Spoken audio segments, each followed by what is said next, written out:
বরগুনার পাথরঘাটায় বীজ আলুর তীব্র সংকট দেখা দিয়েছে। অগ্রিম টাকা দিয়েও বীজ আলু পাচ্ছেন না কৃষক। তাদের অভিযোগ, চাহিদা বেশি থাকায় ডিলাররা সিন্ডিকেট করে বস্তা প্রতি ১৫০০ টাকা বেশি দামে বিক্রি করছেন। তবে ডিলারদের দাবি, বীজ আলুর সংকট থাকায় চাহিদা অনুযায়ী সরবরাহ দিতে পারছেন না তারা। সংকট নিরসনের পাশাপাশি সিন্ডিকেট ভাঙতে চেষ্টা চলছে, দাবি কৃষি বিভাগ ও জেলা প্রশাসনের। রুবেল হোসেনের ছবিতে সাইফুল মিরাজের রিপোর্ট। আলু চাষের ধুম পড়েছে বরগুনার পাথরঘাটায়। বাজারে চড়া দাম আর গত বছর লাভ বেশি হওয়ায় এবার ফসলটি চাষে বেশি ঝুঁকছেন কৃষকরা। তবে কৃষকদের অভিযোগ, আলুর চড়া দামকে পুঁজি করে সরকারি মূল্যের ১২০০ থেকে ১৫০০ টাকা পর্যন্ত বেশি দরে বিক্রি হচ্ছে বীজ আলুর মন। স্থানীয় ডিলাররা একজোট হয়ে কৃত্রিম সংকট তৈরি করায় অগ্রিম টাকা দিয়েও পাচ্ছেন না আলুর বীজ। উপজেলায় কোল্ড স্টোরেজ না থাকায় আলুর বীজ উৎপাদন না হওয়ার সুযোগে এমন অনিয়ম করছে ডিলাররা। চাষিরা যে আলু চাষ করতে আছে, এবছর যে সিন্ডিকেট হয়েছে, এতে আপনার আলু চাষ করা খুব মুশকিল হয়ে দাঁড়ায়। আলুর যে পরিমাণে প্রয়োজন সেই পরিমাণে আমরা পাই না।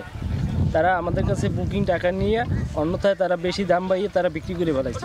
হ্যাঁ, এবছর দাম পাইয়া দেখা গেছে দূরে দূরে হারা ঘরে আটকাইয়া এক বস্তা বেছে ৪৫০০ টাকা, আমুকটে গুনে ৩০০০ টাকা বস্তা নিচ্ছে। তবে সিন্ডিকেটের কথা অস্বীকার করে ডিলারদের দাবি, আলুর বীজ সংকটের কারণে চাহিদা অনুযায়ী সরবরাহ দিতে পারছেন না তারা। যারা মনে করেন আলু নেয় না, ওরা আলু না পাওয়ার কারণে হয়তো মিথ্যা কথা বলতেছে। বীজের সংকট, যার জন্য চাহিদা ব্যাপক কিন্তু চাহিদা পরিমাণ মাল নাই কারো কাছে নেই। আমরা এখানে ৫ জন দিলে কেউই দিতে পারে না। আপনারা ফাওয়াইয়া মানুষজন বিরক্ত করেন কা? আপনারা কিছু করতে পারবেন না? এই যে করছে ম্যাজিস্ট্রেট, এই ১০,০০০ টাকা জরিমানা করছে, আর কি করছে?